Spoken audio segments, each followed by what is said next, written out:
Hello বন্ধুরা, কেমন আছো? আর আজকে তোমাদেরকে আমি বৃন্দাবনটা ঘুরে দেখাবো। তো চলো আমার সাথে বৃন্দাবনটা তোমরাও ঘুরে দেখে নাও। তো আগের ভিডিওতে তোমাদের সাথে মথুরাটা শেয়ার করেছিলাম, আর মথুরা থেকে আমরা বৃন্দাবনে যাওয়ার পথে আর একটা মন্দির আছে, সেটাও তোমাদেরকে ঘুরে দেখাচ্ছি। আর তারপরে বৃন্দাবনে কয়টা মন্দিরে গেলাম সেটাও তোমাদের সাথে শেয়ার করব। তো আগের দিন যে মথুরাতে যেই মন্দিরটাতে গিয়েছিলাম, মানে কৃষ্ণের জন্মভূমি, সেটার বাইরের থেকে তোমাদেরকে দেখিয়েছিলাম, কেননা ওখানটায় ভেতরে ক্যামেরা অ্যালাউ ছিল না, তো সেই জন্য ভেতরে দেখাতে পারিনি। তো এখানে যে যে মন্দিরে ক্যামেরা অ্যালাউ আছে সেই মন্দিরগুলো তোমাদেরকে ঘুরে দেখাচ্ছি। তো চলো, প্রথমে এখানে চলে এসেছি গিরি গোবর্ধন। তোমরা তো অনেকেই শুনেছো গিরি গোবর্ধন পর্বত, তবে গিরি গোবর্ধন পর্বতে যেতে পারিনি। সেই গিরি গোবর্ধনের যে মন্দিরটা, সেই মন্দিরটাতে এসেছি। তো এখন বাজে ওই ঘড়ির কাঁটায় 2:30টার মতন। তো আমরা মথুরা থেকে বেরিয়ে গিয়েছি, আর মথুরা থেকে যাওয়ার পথে কিন্তু মানে এটা একটু অন্য সাইডেই পড়ে আর কি, ওই মথুরা বৃন্দাবনের মাঝামাঝি সাইডেই আর কি। তো সেখানে আমরা এই গিরি গোবর্ধন পর্বতটা আমরা দেখে নিয়েছি। তো এটা দেখে 4টার মধ্যে আমাদেরকে কিন্তু বৃন্দাবনে পৌঁছতে হবে, কারণ 4টার থেকে কিন্তু সব মন্দিরগুলো খুলে যায়। আর গরমের দিনে একটু 1 ঘন্টা পরে হয়তো মন্দিরগুলো বন্ধ হয়, কিন্তু শীতের দিনে কিন্তু 1 ঘন্টা আগেই বন্ধ হয়ে যায় মন্দিরগুলো। মানে ওই 9টার মধ্যে কিন্তু মন্দিরগুলো সব বন্ধ হয়ে যায় এই দিকটাতে। তো এখন দেখো তাড়াতাড়ি করে এই গিরি গোবর্ধন পর্বতটা কিন্তু আমরা ঘুরে নিচ্ছি। এই দেখো ঘড়ির কাঁটায় প্রায় 3টে বেজে গেছে। তো এই মন্দিরটা আমরা কিন্তু ঘুরে নিলাম। এখন এই মন্দির থেকে আমরা এখন বেরিয়ে যাচ্ছি, আর বাইরে প্রচণ্ড রৌদ্র, আর এই টাইমটাতে না এত রৌদ্র কি বলবো, মানে আমাদের ওখানে আমাদের ওখানের সাথে কোনো তুলনাই হয় না এখানে রোদের। দেখো রাই এখানটায় পুরো হাঁপিয়ে গেছে রোদে, ও আর পারছেই না। তো আমিও জাস্ট রোদে আর তাকাতেই পারছি না, এত রৌদ্র কি বলবো।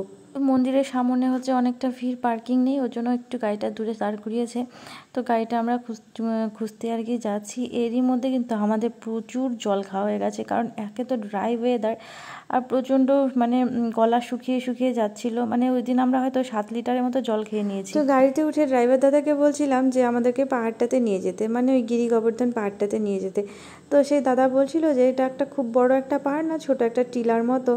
তো তোমরা কিন্তু এখান থেকে হেঁটে যেতে হবে তোমাদেরকে, কারণ এখান থেকে কোনো রকমের গাড়ি অ্যালাউ নেই। আর টোটোতে যেতে পারো, তবে অনেকটা আগে নামিয়ে দেবে। আর ওই পাহাড়টাকে সবাই নাকি পরিক্রমা করে, মোটামুটি ওই 9-10 কিলোমিটারের মতো হবে এখান থেকে। তো ওই জন্যই এত গরমের মধ্যে আর রাইকে নিয়ে রিস্ক নিলাম না সেখানে যাওয়ার। তো আর এদিকে আমাদের বৃন্দাবনেও যেতে না হলে দেরি হয়ে যাবে। তো আমরা বললাম না থাক, আজকে আর যাব না, আরেক দিন না হয় যাব। তো আমরা সেই ফিরছি এখন বৃন্দাবনের দিকে। তো দেখো যেতে যেতে এখানে সুন্দর একটা রাধাকুণ্ড, এটা নাম। তো একটা সুন্দর একটা কুণ্ড দেখলাম, চারোপাশে সুন্দর বাঁধানো। তো আমরা দেখো এখন বৃন্দাবনে চলে এসেছি। আগেরবার যে মন্দিরগুলো আমরা ঘুরে দেখতে পারিনি, আজকে কিন্তু সেই মন্দিরগুলো ঘুরে দেখাবো। তো এই মন্দিরটা হচ্ছে রঙ্গনাথ টেম্পল। তো আগের বার হচ্ছে আমরা সকালবেলা ঘুম থেকে উঠতে পারিনি দেখে এই মন্দিরটা মিস করে গেছি। তো এই যে এইটা দেখছো খুঁটিটা, এটা কিন্তু পুরোটাই সোনার, এটা সোনার তালগাছ। তো এটা দেখার জন্যই আমি এসেছি। আর গুগল থেকে দেখে নিয়েছিলাম যে আমাদের কোন কোন মন্দির গতবার মিস করে দিয়েছি। তো গতবার 4 দিন ছিলাম, তবুও কিন্তু পুরো বৃন্দাবন ঘুরে দেখতে পারিনি। আর দেখো এত গরম, নিচে কিন্তু পুরো জল ঢেলে ঢেলে দিচ্ছে, তবুও হাঁটা যাচ্ছে না। রাই তো নিচে নামতেই পারছিল না, যেহেতু ওর পায়ের চামড়াটা খুবই পাতলা, ওর জন্য ওর বাবার কোলে কোলেই কিন্তু ঘুরছিল। এদিকে দেখো আমার পুরো পা জ্বলে একদম শেষ হয়ে গেছে মন্দিরটাতে ঘুরতে ঘুরতে। আর এই মন্দিরে এরকম কিছু কিছু জায়গা রয়েছে যেগুলোকে তোমাকে টিকিট কেটে দেখতে হবে। তো আমরা বাইরে থেকেই টিকিট করিয়ে নিয়েছিলাম। আর মূল মন্দিরটা অনেকটা ওই সেই ভুলভুলাইয়ার মতন। আমরা ঘরগুলোকে খুঁজেই পাচ্ছিলাম না, কোথায় কোথায় আমরা টিকিট কেটেছি সেগুলোই খুঁজে পাচ্ছিলাম না। তো জিজ্ঞেস করে করে করে করে আর কি ঢুকছিলাম। তো এই দেখো এখানটায় এসেছি, রায় আমাকে ক্যামেরা করতে দেবে না, কারণ এখানে লেখা ছিল ক্যামেরা নট অ্যালাউ, কিন্তু কিছুই বলছিল না, সবাই করছিল, ওই জন্য আমিও করেছিলাম। আর এই দেখো এই ভেতরে এখানে অনেকগুলো মূর্তি। এই মূর্তিগুলো কিসের সেটা আমি জানি না, সোনার না পেতলের সেটাও জানি না, মনে হচ্ছে দেখে সোনার, কিন্তু যারা জানো কমেন্টে প্লিজ বললো এই মূর্তিগুলো কি সোনার আদৌ। তো তারপরে দেখো এগুলো কিন্তু সবই আলাদা আলাদা করে টিকিট কেটে ঢুকতে হয়, ওই 20-25 টাকার মতো টিকিট। তো এই মন্দিরটাতে আমার স্পেশালি আসার ইচ্ছে ছিল ওই তালগাছটা, সোনার তালগাছটা দেখার জন্যই। গতবার যেহেতু মিস করে গেছিলাম, আসলে মিস না, এই মন্দিরে যখন আমরা এসেছিলাম তখন না মন্দিরটা খোলেনি আর কি, দুপুরের টাইমে এসেছিলাম, খোলেনি। আর রাত্রেবেলা অন্য একটা মন্দিরে গিয়েছিলাম, যেহেতু ওই এক একটা মন্দির ঘুরতে এখানে না ওই 1-2 ঘন্টা লেগেই যায়, খুব তাড়াতাড়ি ঘুরলেও 1-2 ঘন্টা তো লেগেই যাবে। যেহেতু এত বড় বড় মন্দিরগুলো হাতে কিন্তু অনেকটা সময় নিয়েই বেরোতে হবে, আর খুব একটা বেশি কিন্তু ঘোরা যায় না। তুমি দিনের বিকেলবেলা ওই হার্ডলি 2 কি 3টে খুব তাড়াতাড়ি দেখলেও মন্দির দেখতে পারবে আর কি, তার বেশি কিন্তু দেখাই যায় না। তো এই জন্য গতবার কিন্তু আমরা প্রায় 3 দিন 4 দিনের মতন থেকেছি, তবুও কিন্তু প্রত্যেকটা মন্দির কভার করতে পারিনি। আর যেহেতু শীতের দিনে গিয়েছিলাম, তো সকালবেলা একটা দিনও ঘুম থেকে উঠতেও পারিনি, আর কোনো জায়গায় যেতেও পারিনি। তো এবার কিন্তু সকাল সকাল বেরিয়েছিলাম যাতে করে অনেক কয়েকটা মন্দির দেখতে পারি। তো আমরা অনেকটা সকালে বেরিয়েছিলাম, প্রায় ওই 7টার মতো। তো বেরিয়ে কিন্তু আমরা অলরেডি সকালবেলাও মন্দির একটা দেখে নিয়েছি, আর এখন বিকেলবেলা প্রায় ভালোই কতগুলো কিন্তু মন্দির দেখি। আর মন্দিরগুলোর বাইরে না এত বানর, কি বলবো, কয়েকজনের তো মোবাইল নিয়ে চলে গেছে, কয়েকজনকে আবার চশমা নিয়ে চলে যাচ্ছিল, তারপর তাদেরকে আবার সেই ফ্রুটি দিয়ে নাকি তাদের কাছ থেকে সেগুলো নিতে হয়। কি বলবো কাণ্ড, এই ভয়ে না মোবাইলই বের করতে পারছিলাম না। তো দেখো আমরা এখন চলে এসেছি আরেকটা মন্দিরে। এই মন্দিরটাও গতবার আমরা মিস করে দিয়েছিলাম। এই মন্দিরটা আর ওই যে আগেরবার আগে গেলাম যে সোনার তালগাছ, ওই মন্দিরটাও, এই দুটো মন্দির কিন্তু মিস করে দিয়েছিলাম।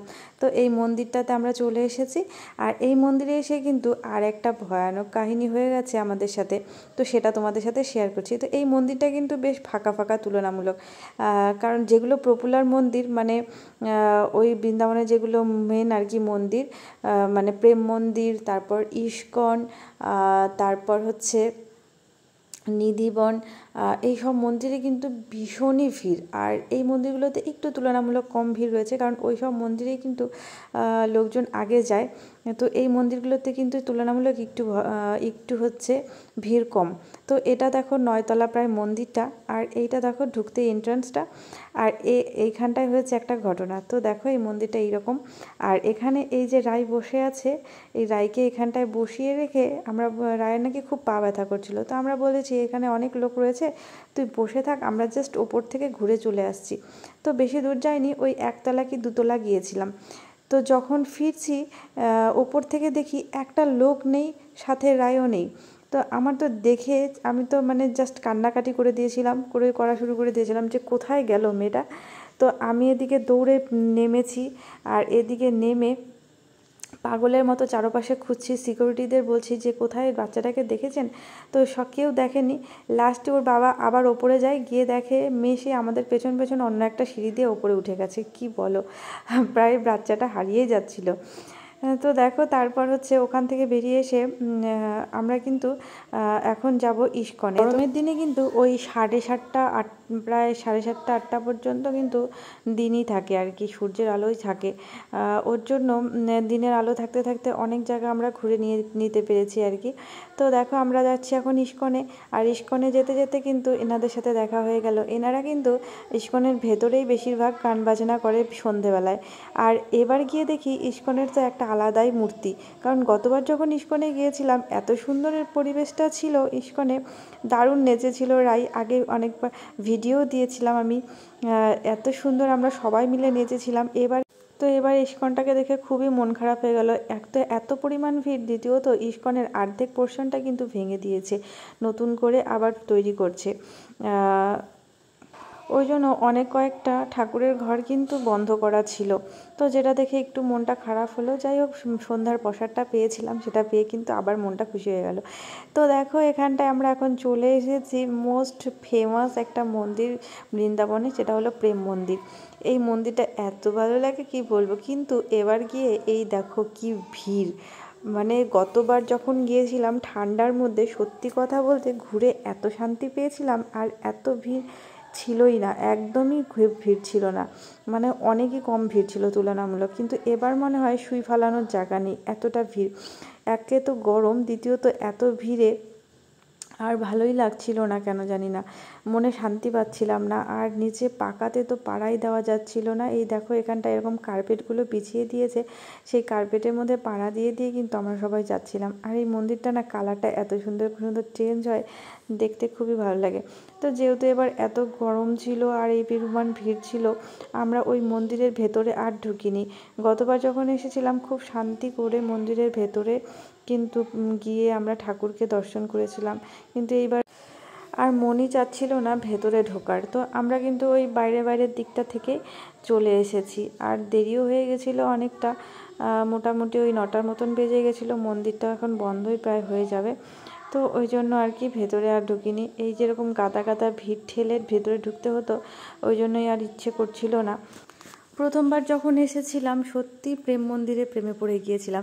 এইবার ভেবেছিলাম একটা স্কার্ট কিনেছিলাম, ভেবেছি যে এইবার মন্দিরে গিয়ে সুন্দর ঘুরে ঘুরে ভিডিও বানাবো, কিন্তু কোথায় আর কি, মানে স্কার্টকে দেখবে পাই দেখা যাচ্ছে না মনে হয় নিজের।